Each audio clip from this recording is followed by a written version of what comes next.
बिस्मिल्लाहिर्रहमानिर्रहीम। आज हम पढ़ेंगे हरफ काफ़ के बारे में।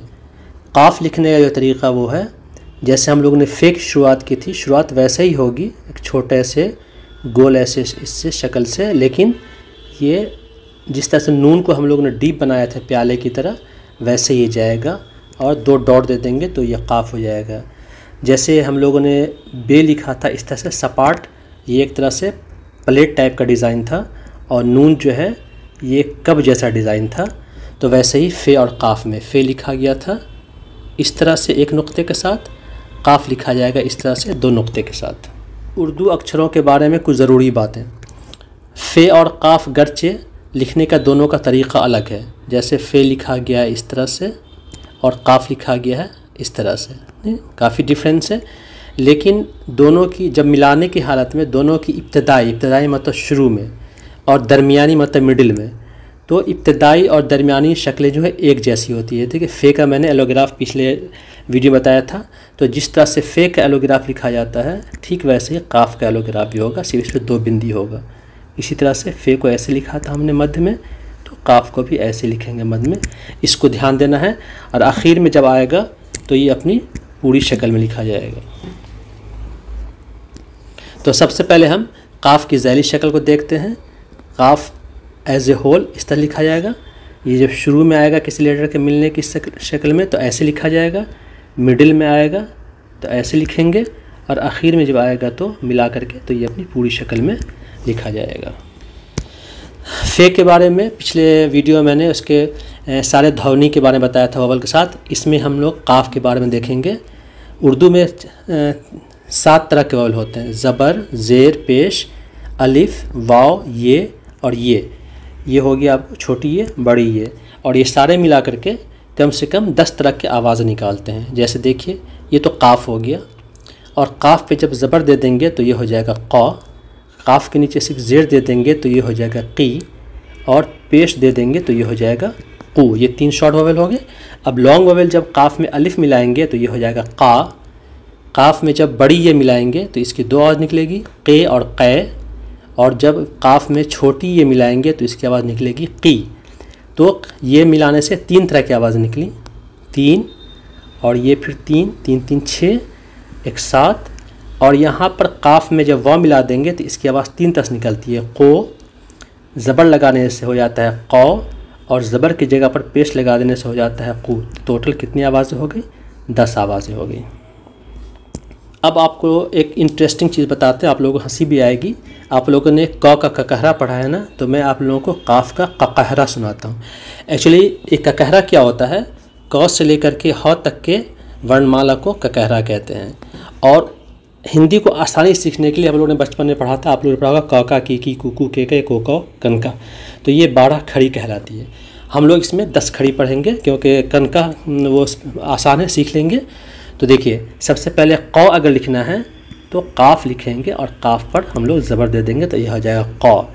क़ा लिखने के लिए काफ़ में अलिफ मिलाना होगा, क़ा।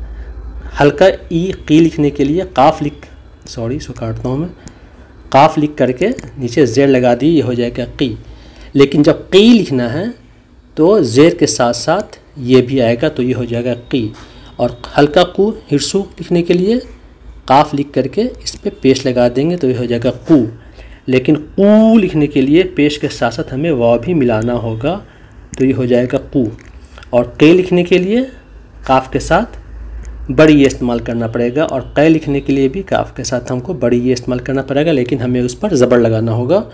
और को लिखने के लिए काफ़ में वाव मिलाना होगा, और क़ौ लिखने के लिए भी काफ़ में वाव मिलाना होगा, लेकिन काफ़ में हमें ज़बर देना होगा। तो बस ऐसे ही जस्ट एक हल्का सा आइडिया के लिए मैंने ये आप लोगों को ककहरा बताया है काफ़ का।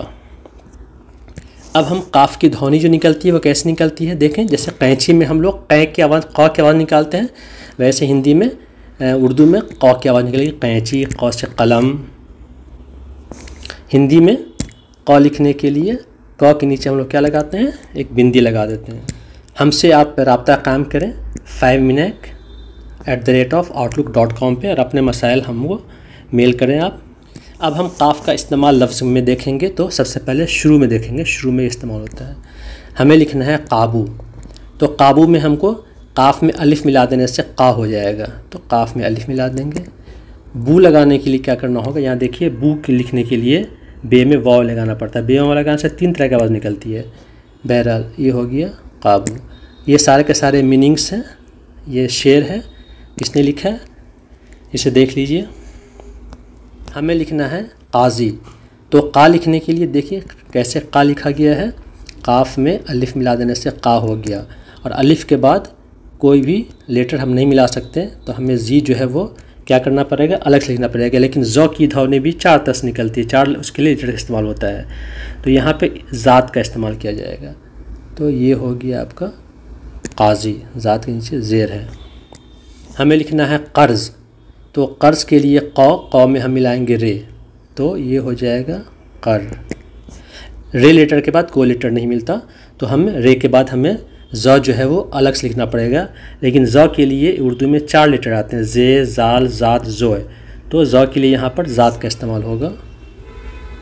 तो ये हो गया कर्ज़। अब हम लिखेंगे काफ का इस्तेमाल जो है उर्दू में लफ्ज़ के बीच में, तो एक उर्दू का लफ्ज़ होता है साक़िब, ठीक है। तो 100 के लिए जो होता है 3 तरह की ध्वनि निकलती है, 3 तरह से लेटर्स लिखे जा सकते हैं, से, साद, सीन। तो साक़िब में ये से का इस्तेमाल होता है, तो हम से में अलिफ मिला देंगे। और क़ी के लिए क्या लिखते हैं, काफ नीचे सिंपली सिर्फ ज़ेर लगा देते हैं छोटी ई के लिए, तो काफ ऐसे में बे मिला देंगे, काफ नीचे ज़ेर मिला देंगे, तो ये हो जाएगा साक़िब।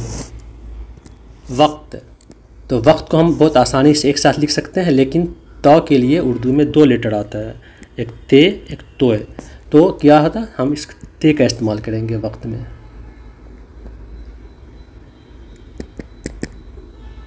ठीक है। अब काफ का इस्तेमाल जो है लफ्ज़ के आखिर में करना हमें, तो हमें लिखना है वरक। तो वरक जो है पहले वाव लिखेंगे, वाव के बाद कोई लेटर नहीं मिलता तो अलग लिखेंगे, फिर रे आता है, रे के बाद भी कोई लेटर नहीं मिलता है, फिर काफ का इस्तेमाल किया गया है तो काफ लिख देंगे पूरा का पूरा, ये हो गया वरक। शौक, तो शौ लिखने के लिए क्या करेंगे, शीन में क्या मिला देंगे, वाव मिला देंगे और शीन पर दे देंगे ज़बर। शौ और क़ौ तो सिंपली लिखा जाता है, क्योंकि वाव के बाद कोई लेटर नहीं मिलता, इसलिए काफ को हमें अलग लिखना पड़ेगा, ये हो गया शौक। फ़र्क, फ़र्क में हम क्या करेंगे, फ़े में रे मिलाएंगे, तो फ़े में रे मिला दिया, फ़र, रे के बाद कोई लेटर नहीं मिलता, तो फिर हम काफ अलग लिखना पड़ेगा, ये हो गया फ़र्क, डिफरेंस। इन लफ्ज़ों को उर्दू में लिखिए। शफ़क़त, बड़ों की ओर से छोटों पर दया दृष्टि। शफ़ीक़, शफ़क़त करने वाले इंसान को शफ़ीक़ कहते हैं। फ़ुर्सत, मोहलत। ज़फ़र, विजय, जीत, सफलता। और इसे हमें लिख भेजिए मेरे ईमेल अकाउंट 5minute@outlook.com पे। इसी तरह से ये दूसरा होमवर्क है, अज़मत, वक्त पर सोना, इसे उर्दू में लिखना है। काजी, वक्त पर दफ्तर जाना। फैज़ान, बर्फ़ देना। ध्यान देंगे कि जैसे आप कुछ भी लेटर लिख रहे हैं तो आप जितना लेटर मिला सकते हैं मिलाएं, लेकिन जैसे ये अलिफ के ग्रुप के लेटर्स आए, रे ग्रुप के, दाल ग्रुप के, वाव ग्रुप के, तो उसके बाद आपको कोई लेटर नहीं मिलाना है, बस इतना ही ध्यान रखना है। तो इंशाल्लाह मेरा अगला वीडियो जो होगा वो लेसन 14 तशदीद से मुतल्लिक़ होगा, जो बहुत ही इंटरेस्टिंग है। आप जुड़े रहिए इंतखाब आलम के साथ। जज़ाकल्लाह खैरा।